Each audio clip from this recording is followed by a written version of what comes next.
Le sentiment profond d'une terrible vérité cachée sur les assassinats en série des Kennedy hante la psyché collective américaine, un peu comme une crypte au sens psychanalytique.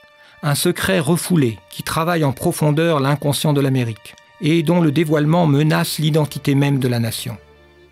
Ce mensonge a rendu l'Amérique vulnérable à d'autres mensonges, car tout mensonge crée une prédisposition au mensonge et même la nécessité d'autres mensonges pour le couvrir. La crypte se transforme en abîme à mesure qu'un mensonge vient s'enfouir dans un autre. Inversement, le dévoilement d'un mensonge menace le dévoilement d'autres mensonges. C'est pourquoi l'on constate encore aujourd'hui, 50 ans après, une volonté farouche de pérenniser le mensonge sur la mort de Kennedy. Le dévoilement de la vérité sur Kennedy conduira inéluctablement au dévoilement de la vérité sur le 11 septembre et à la prise de conscience de tous les autres mensonges par lesquels les États-Unis et le monde ont été entraînés dans des guerres contre les ennemis d'Israël.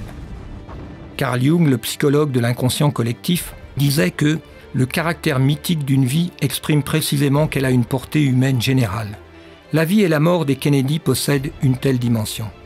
La dynastie Kennedy incarnait la racine et la branche catholique irlandaise du peuple américain, avec tout ce que cela représente d'antagonisme au puritanisme anglais, la branche la plus judaïsée du christianisme. Cet antagonisme renvoie aux martyrs de l'Irlande catholique sous l'oppression anglaise. Durant la Seconde Guerre mondiale, la République irlandaise est restée neutre, refusant de s'allier aux Britanniques.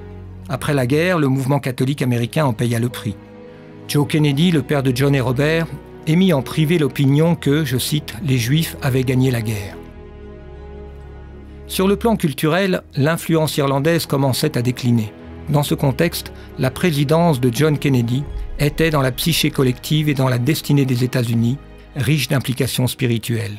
Cette signification méta-historique du pouvoir des Kennedy n'échappait pas aux Juifs sionistes, habités, eux, par le projet géopolitique suprémaciste de l'Ancien Testament, et plaçant tous leurs espoirs sur leur capacité à infléchir la politique étrangère états-unienne au profit d'Israël. Il y a dans la tragédie des Kennedy une signification providentielle. C'est pourquoi la lumière sur cette affaire marquera le début de la fin du contrôle mental exercé par le mouvement sioniste sur l'Amérique et l'Occident en général. Les frères Kennedy pourront alors recevoir le culte national qu'ils méritent.